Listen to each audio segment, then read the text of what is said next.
Hello, BookTube, and welcome back to a series of videos in which I am reading you a book. We are reading, for Jane Austen July 2024, we are reading Pride and Prejudice by Jane Austen. And this is just a battered old Penguin trade paperback.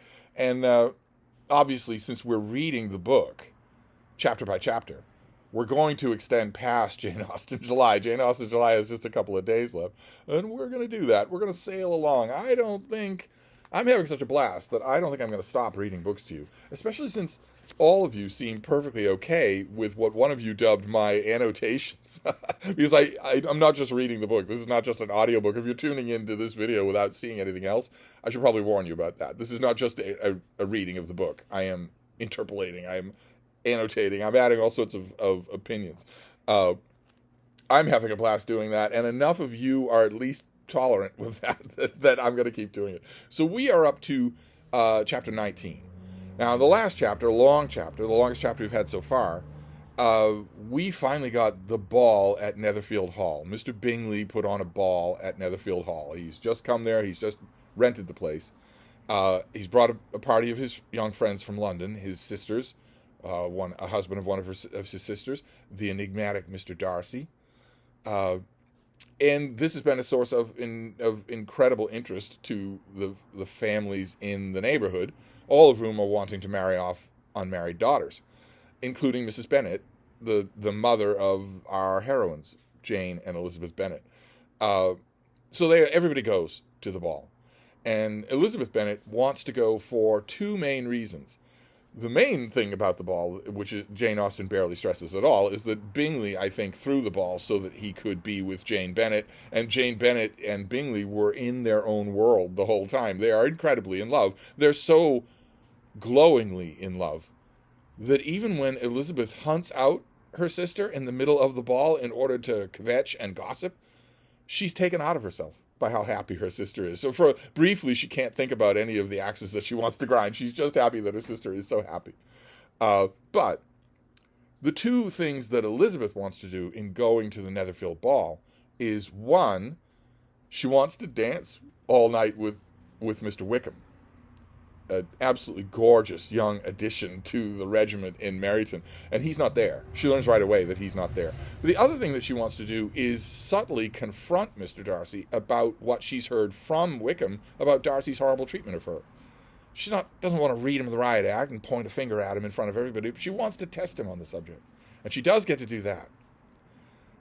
And it makes him prickly. He wants to change the subject. He tells her, well, he hints, you might be wrong. You might have the wrong information. Mr. Wickham makes friends very easily, but how well does he retain them? Obviously referring to himself. And he's not the only one. It's true, Elizabeth dances with a regiment officer, and we never learn his name, and I think that's Jane Austen's subtle way of letting us know that we don't need to pay much attention to what he says. But he says that Wickham is beloved, that everybody likes him. But that's the only positive opinion that she hears of him in the whole night. She hears from one of Mr. Bingley's sisters, makes a point of coming to her and saying, anything that you've heard about him being good and my brother, or Mr. Darcy being evil, is wrong. It's just wrong. You are being given the wrong story. And Elizabeth is so prickly on the subject that Miss Bingley withdraws. And you sense, Jane Austen doesn't beat you over the head with it, but you sense that she was genuinely affronted. The last thing she says is, well, I only meant this in kindness. And worst of all, when Elizabeth goes to Jane, her own sister, who is a saint, but who is a very good judge of character, Jane says, from what I've heard and from what I can intuit, this Wickham person is not a reputable young man. So the two objects that Elizabeth has are not fulfilled. She needles Mr. Darcy, but she also gets needled on the subject of Wickham, which she doesn't want. And Wickham's not there, so she can't dance with him. And that's not the whole of how bad the evening goes for her, because her family embarrasses her. That's one big thing.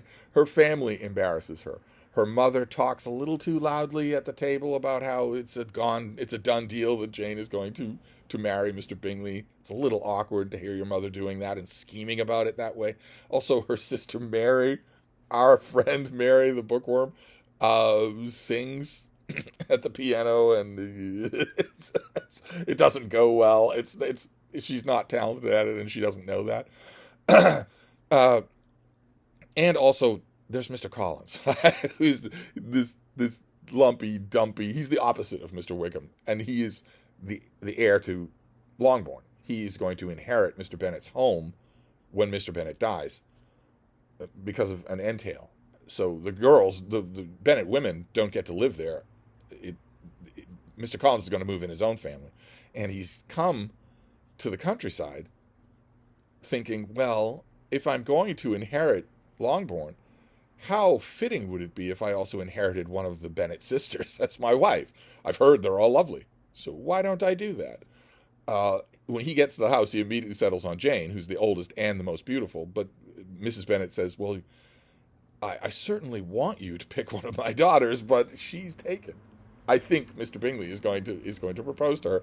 And so he immediately settles his affections on Elizabeth, who up until right before the ball has no idea that that's true. She has no intention of marrying a supercilious fool like Mr. Collins, especially not when she's got Wickham on the brain. We'll have to wait for that malady to pass. But Mr. Collins makes a fool of himself at the Netherfield ball as well. He imposes himself on Mr. Darcy to introduce him.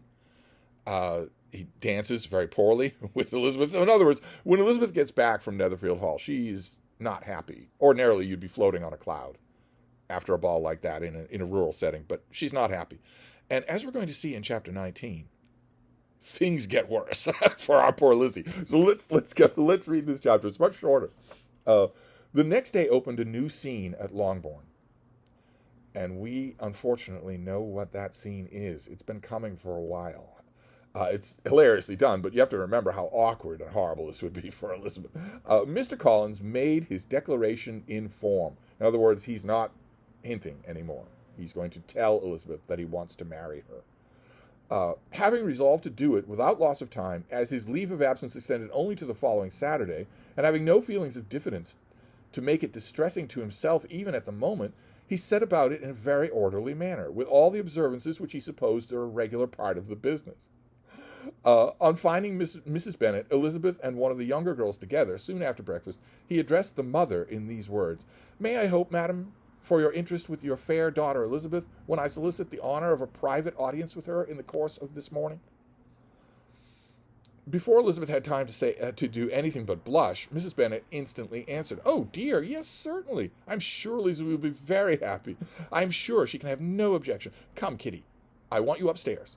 And gathering her work together, she was hastening away when Elizabeth called out, "Dear ma'am, don't go. I beg you will not go. Mr. Collins must excuse me. He can have nothing to say to me that anybody need not hear. I'm going away myself." No nonsense, Lizzie. I desire you will stay where you are." And upon Elizabeth seeming really with vexed and embarrassed looks about to escape, she added, "Lizzie, I insist upon you staying and hearing Mr. Collins." Now, that's just your mother telling you what to do. You can't say no to that. Elizabeth would not oppose such an injunction, and a moment's consideration making her also sensible that it would be wisest to get it over as soon as possible and as quietly as possible, she sat down again and tried to conceal an incessant employment with the feelings which were divided between distress and diversion. Mrs. Bennet and Kitty walked off, and as soon as they were gone, Mr. Collins began. "Believe me, my dear Elizabeth, that your modesty, so far from doing you any disservice, rather adds to your other perfections. You would have been less amiable in my eyes had there not been this little unwillingness. But allow me to assure you that I have your respected mother's permission for this address.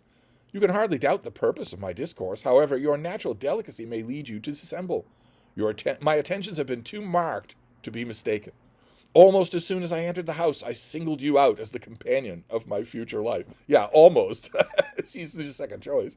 "But before I am run away with my feelings on this subject, perhaps it will be advisable for me to state my reasons for marrying, and moreover for coming into Hertfordshire with the design of selecting a wife, as I certainly did." If you're thinking that this really, really is bad as a declaration of love, you won't be wrong. Jane Austen is mocking the conventions that go on here. She's mocking it by making Mr. Collins do it so poorly. And she's really good at it, although, in my own opinion, the mocking of these conventions reaches the pinnacle of comic perfection in Middlemarch.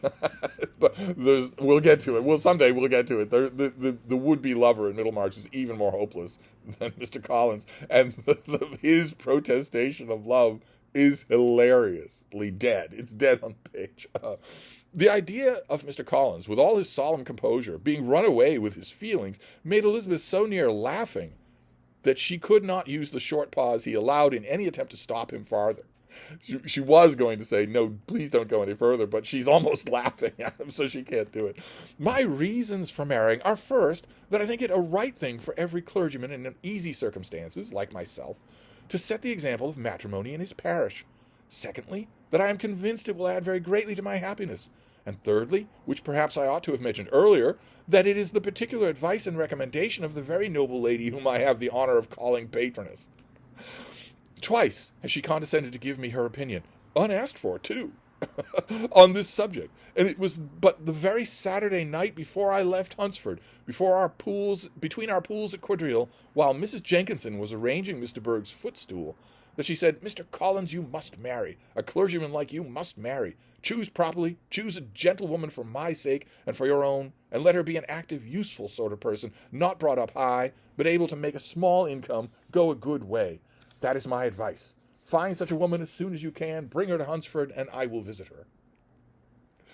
Allow me, by the way, to observe, my fair cousin, that I do not reckon the notice and kindness of Lady Catherine de Bourgh among the least of the advantages in my power to offer.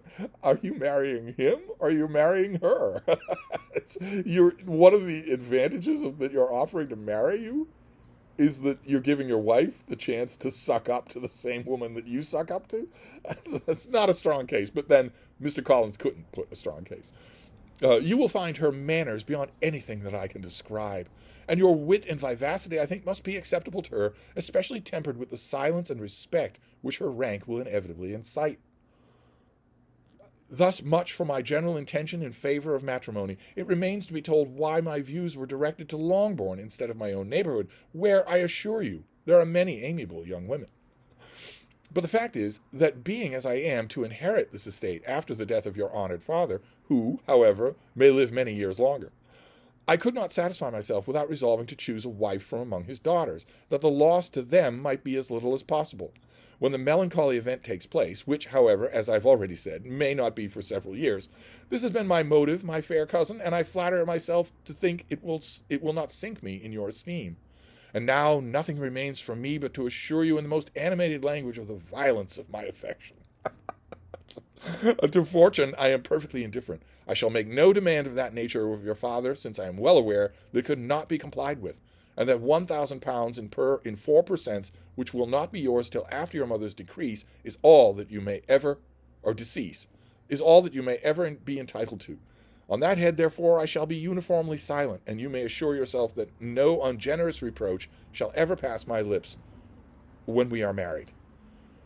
That last bit is a very windy way of Mr. Collins pointing out that Elizabeth is poor, that she doesn't have any marriage portion, money, a dowry of any kind. He'll be supplying it all. And also, I don't know if you caught it, that's unsavory anyway, to tell your wife, you're poor, but I'll take you anyway. That's unsavory anyway. But there's a little detail in there that you might have noticed, which is that Mr. Collins knows the details. 4% of the £1,000 that Elizabeth will get, or less than that. He knows the details. Now, did he learn those from Mrs. Bennet, or did he learn those ahead of time, before he came into the country? Either way is bad. Either way. Somewhere along the line, he had that conversation. Somewhere along the line, he asked those questions. Ugh. But anyway, it was absolutely necessary to interrupt him now. And why? Because he's already talking about them as being married. You are too hasty, sir, she cried. You forget that I have made no answer.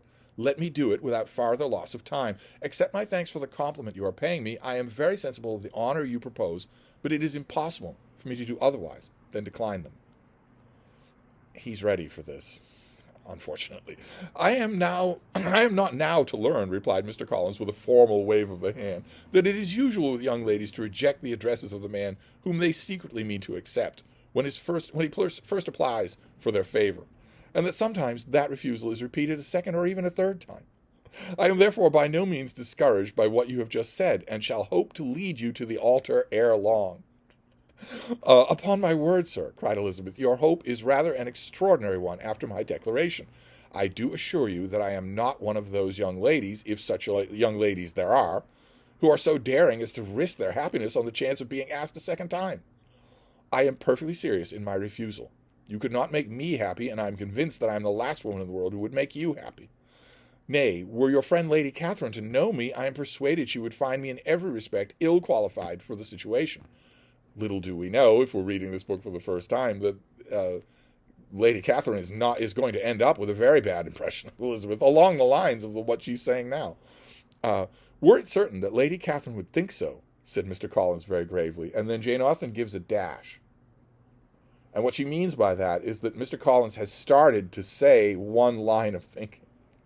He's started to say, well, if I were certain that she wasn't going to like you, meaning if I were certain she wasn't going to like you, I wouldn't propose. I would withdraw my proposal. But then he stops and he shifts gears. But I cannot imagine that her ladyship would at all disapprove of you. And you may be certain that when I have the honor of seeing her again, I shall speak in the highest terms of your modesty, economy, and other amiable qualifications. God help us. Indeed, Mr. Collins, all praise of me will be unnecessary. You must give me leave to judge for myself, and pay me the compliment of believing what I say. I wish you very happy and very rich, and by refusing your hand, do all in my power to prevent you from being otherwise. In making me the offer, you must have satisfied the delicacy of your feelings with regard to my family, and may take possession of Longbourn estate whenever it falls, without any self-reproach. The matter may be considered, therefore, as finally settled. And rising, as she thus spoke, she would have quitted the room, had Mr. Collins not thus addressed her. When I do myself the honor of speaking to you next on this subject... No, there is no speaking to her next on this subject, you moron. I shall hope to receive a more favorable answer than you have now given me, though I am far from accusing you of cruelty at present, because I know it to be established custom of your sex to reject a man on the first application, and perhaps you have even now said as much as to encourage my suit would be consistent with the true delicacy of female character. Really, Mr. Collins, said Elizabeth, with some warmth, you puzzle me exceedingly. If what I have hitherto said can appear to you in a form of encouragement, I know not how to express my refusal in such a way to convince you of it being one. You must give me leave to flatter myself, dear cousin. You don't need her leave, Buster. You flatter yourself all the time. My dear cousin, that your refusal of my addresses is merely words of course. My reasons for believing it are briefly these. It does not appear to me that my hand is unworthy of your acceptance, or that the establishment that I can offer would be in any way any other than highly desirable. And don't worry, this is bad, but he's going to get worse. He's already mentioned that she's poor. He's going to get worse. My situation in life, my connection with the family of de Burgh, and my relationship to your own are circumstances highly in my favor, and you should take it into further consideration that in spite of your manifold attractions, it is by no means certain that another offer of marriage would ever be made to you. Lovely. Just lovely. What a charmer. Your portion is unhappy, meaning the money that you'll get when your mother dies. Your portion is unhappily so small that it will in all likelihood undo the effects of your loveliness and amiable qualifications. As I must therefore conclude that you are not serious in your rejection of me, I shall choose to attribute it to your wish of increasing my love by suspense, according to the usual practice of elegant females. I do assure you, sir, that I have no pretension whatever in that kind of elegance which consists in tormenting a respectable man. I don't mean to impede the chapter, but note the irony here. Jane Austen knows exactly what she's doing. Note the irony of what Elizabeth just said. She has no intention of partaking in the elegant lady's diversion of tormenting a respectable man. What has she done to Darcy since the minute he came into the country? But anyway, I would rather be paid the compliment of being believed sincere. I thank you again and again for the honor you have done me in your proposals, but to accept them is absolutely impossible. My feelings in every respect forbid it. Can I speak plainer? Do not consider me now as an elegant female intending to plague you, but as a rational creature speaking the truth from my heart. "You are uniformly charming," cried he with an air of awkward gallantry, "and I am persuaded that when sanctioned by the express authority of both your excellent parents, my proposals will not fail of being acceptable." So now he's changed tack again. First he told her she's poor. Then he tells her, well, you're also used goods. No one's going to marry you. No one's going to propose to you. Now he's implying that he's going to get her parents to make her do it. To such perseverance in willful self-deception, Elizabeth would take no reply, and immediately and in silence withdrew, determined that if he persisted in considering his repeated refusals as flattering encouragement, to apply to her father, whose negative might be uttered in such a manner as must be decisive, and whose behavior at least could not be mistaken for affectation and coquetry of an elegant female. So both of them are thinking they'll go to their parents. Mr. Collins is thinking, I'll get your parents to weigh in my favor, and Elizabeth is thinking, her last resort. She has been absolutely clear with this guy. Her last resort is to go to her father and have her father say, no, she's not going to accept your hand in marriage. So there you go. That's chapter 19. Things are getting worse for Elizabeth. She can't, with a completely clear conscience, hate Mr. Darcy or champion Mr. Wickham, and she can't get away from Mr. Collins, he's now added to his insinuations an outright proposal, and also refused to take her refusal. So things aren't going well for Eliza. We will see. We will wrap this chapter up now, and we will see if things get any better. For those of you reading this for the first time, are things going to get any better for poor Elizabeth? So I'll end this here, and I will see you then. Thank you, BookTube.